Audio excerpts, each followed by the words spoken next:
Hello everybody, how are you doing? I hope you're okay. Today we're going to talk a little bit about a listening activity. Actually, this is a listening test extracted from TOEIC.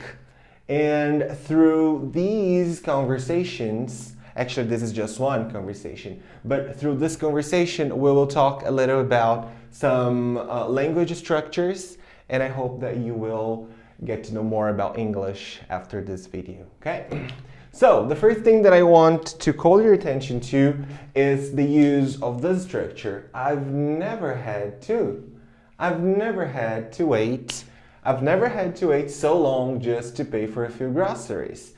You need to understand that this is a conversation, so we have speaker A and speaker B. Two people are talking, two people are having a conversation.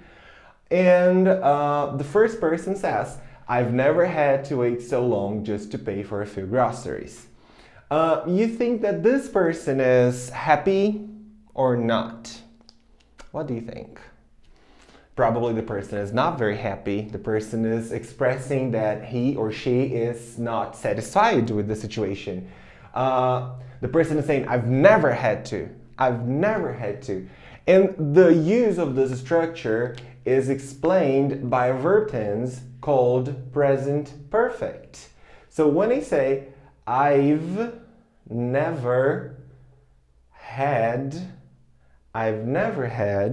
we can see that here we have a contraction of verb have. I have never had. Here we have an adverb, an adverb. And here we have a verb, and this verb is in the third form. Remember that what we call third form is the same as past participle.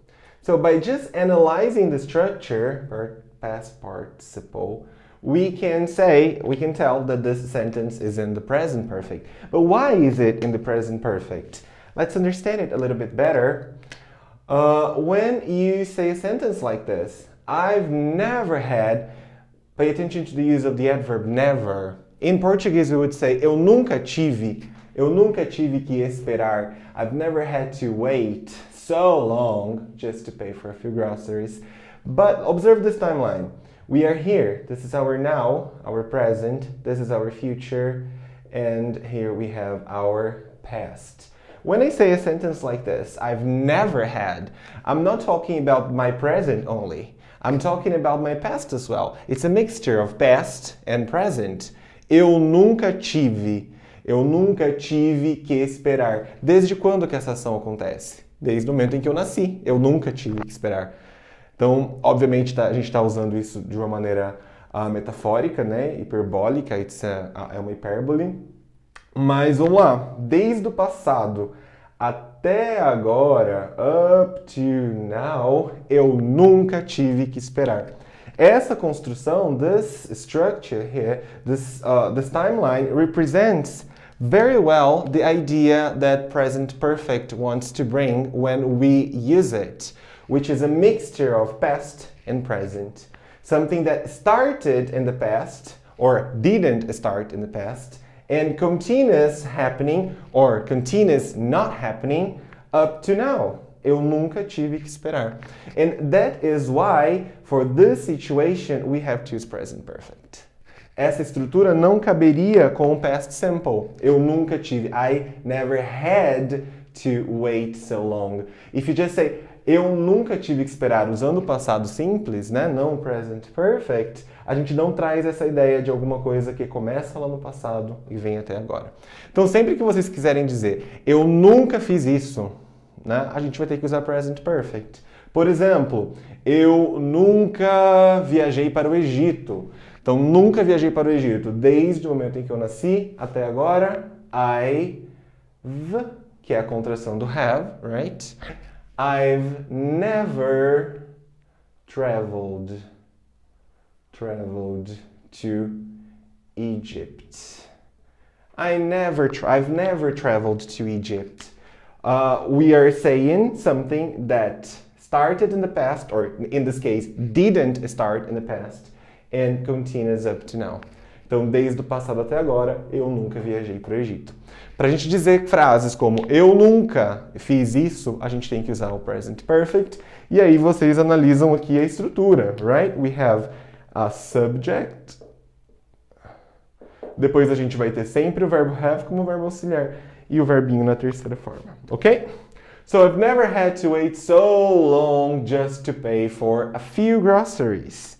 For a few groceries. Muito bem. Primeira coisa já foi feita, já falamos um pouquinho sobre o present perfect. Another thing that I want to call your attention to is to the use of this structure here, which is a few. A few groceries. A few groceries. A few is a word that in terms of grammar we describe as a quantifier because through the word we can know how many or how much of that thing we have. But when you're talking about quantifiers, we need to understand that some nouns in English, they can be counted. And some nouns can't be counted. And we have then two categories, countable nouns and uncountable nouns. Like this, a countable noun and an uncountable noun. Então a gente tem aqui substantivo contável, que eu posso contar, substantivo incontável. O a few, observe, right after a few we have a word in the plural. Okay?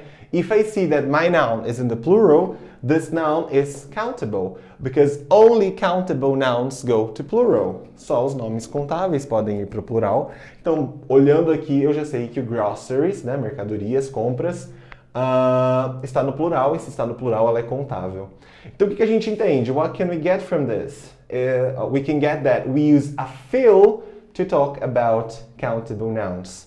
So, we use a few to describe a small amount of something.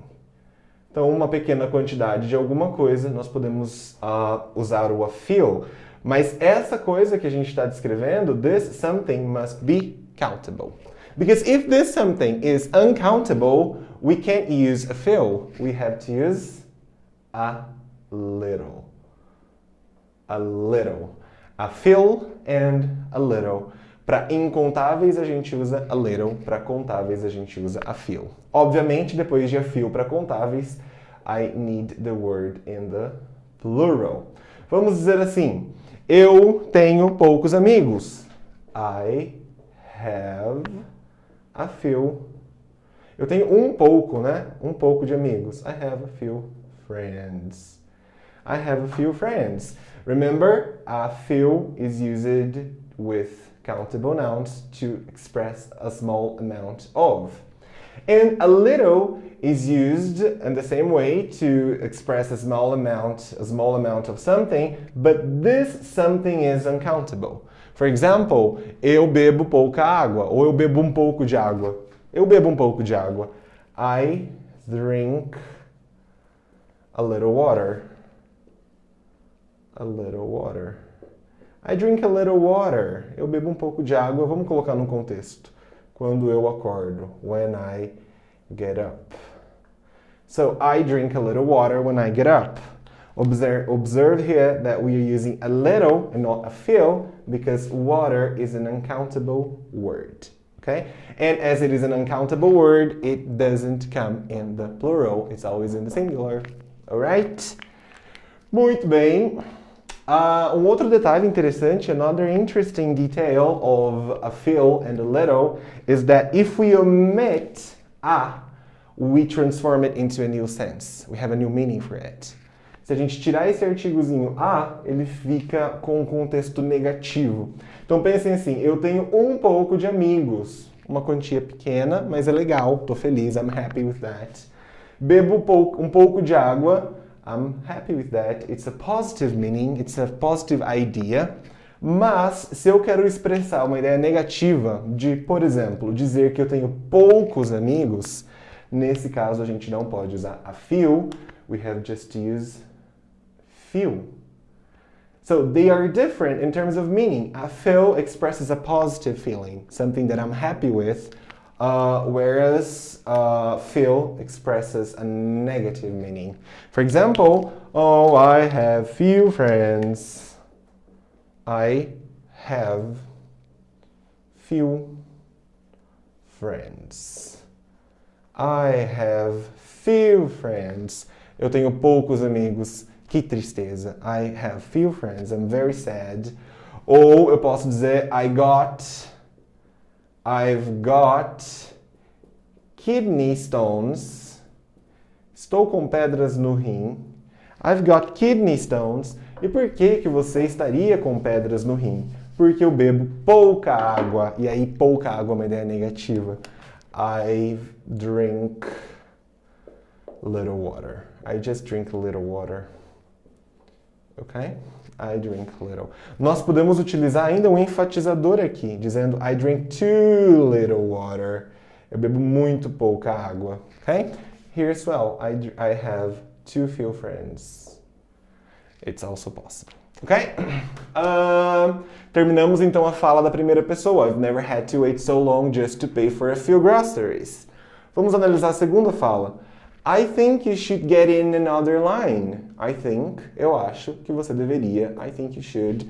And I want to call your attention to the use of get in.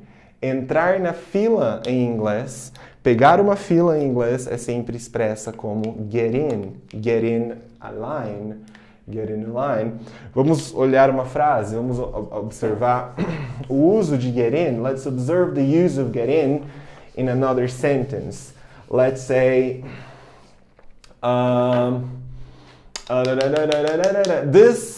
let's say, essa fila está muito grande. Vamos para outra fila.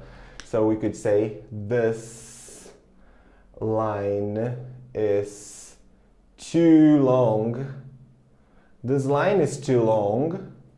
Let's pegar outra fila, entrar em outra fila, get in another line. Let's get in another line. Let's get in another. Let's get in another.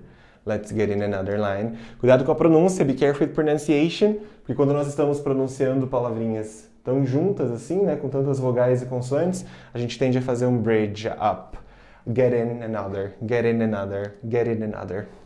É isso aí por hoje, pessoal. See you next time. Bye!